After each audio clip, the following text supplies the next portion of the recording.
के संकट से जूझ रहा है तो दूसरी तरफ गर्मियां बढ़ने के साथ पानी की मांग भी बढ़ रही है। लेकिन जलदाय मंत्री बीडी कल्ला ने इस समस्या को दूर करने के लिए पहले के प्रबंधन किए थे और आगे किस तरह प्रबंधन है इन पर हम बात करते हैं। गर्मियों में राजस्थान में बड़ी दिक्कत होती है, लेकिन इस बार आपने पहले प्रबंध किए थे तो क्या इसका फ़ायदा मिला है? किस तरह की, अब चूंकि गर्मियाँ बढ़ रही है तो डिमांड बढ़ रही है लगातार पानी की, तो किस तरह का प्रबंधन जो है आपने किया है? फरवरी में ही हमने माननीय मुख्यमंत्री जी जो प्रदेश के वित्त विभाग को भी संभालते हैं, उनसे हमने फरवरी में हर ज़िले के लिए 50 लाख रुपए कंटिजेंसी फंड में मंजूर करवा लिए थे और हर जिलाधीश और हमारे एडिशनल चीफ इंजीनियर मिलकर उसको ऑपरेट करते हैं। जहाँ कहीं भी हैंडपम्प कोई ख़राब है या कुएं को रिवाइव करना है अथवा कोई मरम्मत का काम करना है, उस फंड से करा सकते हैं। और जहाँ टेल एंड पर पानी नहीं पहुँचता है, वहाँ ट्रकों के माध्यम से, ट्रैक्टरों के माध्यम से पानी की पिवाई का काम करते हैं। इस हेतु यदि जो पैसा दिया हुआ वो कम बढ़ जाता है तो उसको और बढ़ाने का हमारा कार्यक्रम है। लेकिन प्राय अभी तक मैंने देखा है कि हर ज़िले में इस कंटिजेंसी फंड के माध्यम से पर्याप्त और माकूल व्यवस्था हो गई है, जिसके कारण राजस्थान के प्रत्येक ज़िले में जहाँ जहाँ कंट्रोल रूम में समाचार आता है कि इस गांव में अथवा इस शहर में, इस मोहल्ले में पानी नहीं है, वहाँ हमारे जलदाय विभाग के निःशुल्क पिवाई के काम के करने वाले लोग पानी पहुँचा देते हैं। कल्ला जी, पानी के लिए तो आपने व्यवस्था की है गर्मियों को लेके, लेकिन जो डिपार्टमेंट के बड़े प्रोजेक्ट है उनको लेके हाल ही मुख्यमंत्री ने मीटिंग ली थी, तो कहीं इस तरह की भी बात आई थी कि जो प्रोजेक्ट समय पे पूरे होने थे वो नहीं हो पा रहे हैं। तो क्या उस रिव्यू मीटिंग के बाद कोई एक्शन प्लान विभाग ने तैयार किया है? आज जलदाय विभाग और हमारे जल संसाधन मंत्रालय के जो प्रमुख शासन सचिव हैं महाजन जी, उनके साथ और हमारे तमाम प्रोजेक्ट से जुड़े हुए अधिकारी हैं पीएचईडी के और जल संसाधन मंत्रालय के, उनके साथ हमारी एक वेबिनार आज हुई थी। उसमें ख़ास तौर से इंदिरा गांधी नहर परियोजना, सोम कमला अम्बा, माही और इसी प्रकार साबरमती, नर्मदा, यमुना, इनके जलों के बारे में, यहाँ से जो पानी हमारे प्रोजेक्ट्स को मिलना है उसके बारे में, हमारी कितनी पानी की आवश्यकता है, कितना मिल रहा है। और जल जीवन मिशन के कारण पहले 35 लीटर प्रति व्यक्ति पानी दिया जाता था, अब उसकी मात्रा 55 लीटर प्रति व्यक्ति हो गई है। इसको ध्यान में रखते हुए हमने अपनी मांग बताई, कहाँ कहाँ जल संसाधन विभाग जो है हमको पानी दे सकता है अथवा नहीं दे सकता है। इसके बारे में बहुत विस्तार से हमारी बात हुई और बहुत सार्थक चर्चा रही।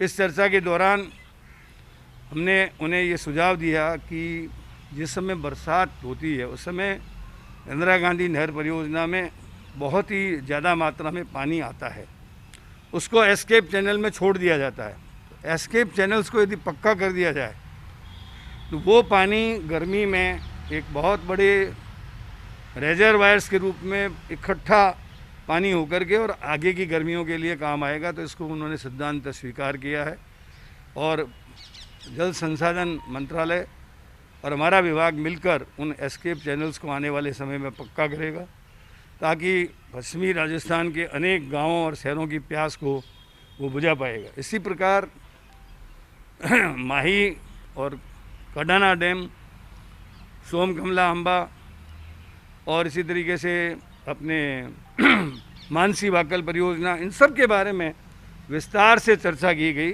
और कुल मिलाकर के ज़्यादातर स्थितियों में तो जल संसाधन मंत्रालय ने हमको कहा कि ये काम हो जाएगा, लेकिन कई जगहों पे कुछ जो एक दो मामले ऐसे हैं जिसमें इंटरस्टेट के मामले में, उसमें उन्होंने कहा कि हमको संबंधित स्टेट से द्विपक्षीय वार्ता करके हमको आपकी पानी की मात्रा को बढ़ाने के बारे में बात करनी पड़ेगी। कुल मिलाकर बहुत अच्छी चर्चाएं हुई और इससे आने वाले समय में जलदाय विभाग को अपनी योजनाएं बनाने में बहुत ही सुगमता रहेगी।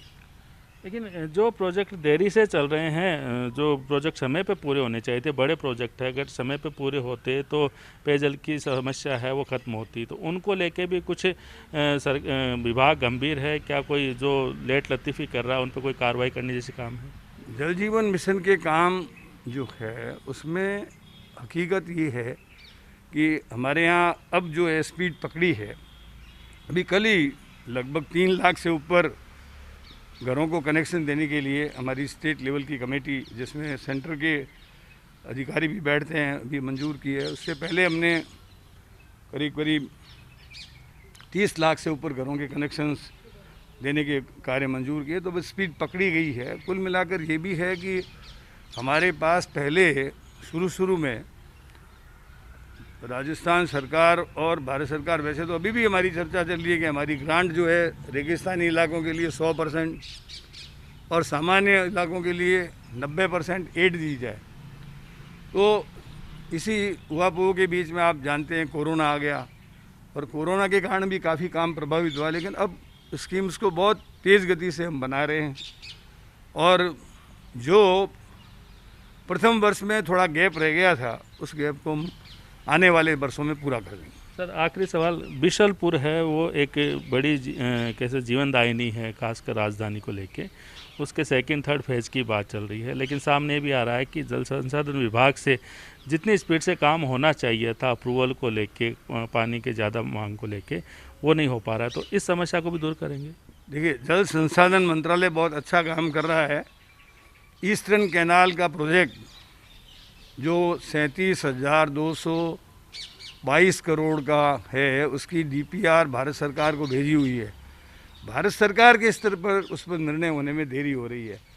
यदि ईस्टर्न कैनाल प्रोजेक्ट मंजूर हो जाता है तो निश्चित रूप से राजस्थान के 12 जिलों को निश्चित रूप से और उसके गांवों को पानी पहुंचाने में कहीं कोई दिक्कत नहीं आएगी। तो हमारा जल संसाधन मंत्रालय बहुत तेज़ी से काम कर रहा है। इसी प्रकार आपको ब्राह्मणी नदी से बीसलपुर को जोड़ने के काम की बात है, इसके बारे में भी भारत सरकार से बातचीत चल रही है। ये दोनों प्रोजेक्ट यदि आ जाते हैं तो मैं समझता हूँ ईस्टर्न राजस्थान और इधर आपके, जैसे मैं आपको बताऊँ कि कोटा, बूंदी, झालावाड़, ये तो उसमें सम्मिलित नहीं होंगे क्योंकि उनको ऑलरेडी उधर की योजनाओं से मिल रहा है। लेकिन कोटा के आगे जितने भी टोंक है, सवाई माधोपुर है, इसी प्रकार आपके अजमेर है, ब्यावर है, इधर आपके जयपुर है, सवाई माधोपुर का मैंने बता ही दिया, और इसके अलावा जो आसपास के जो ज़िले हैं वो सारे के सारे, इससे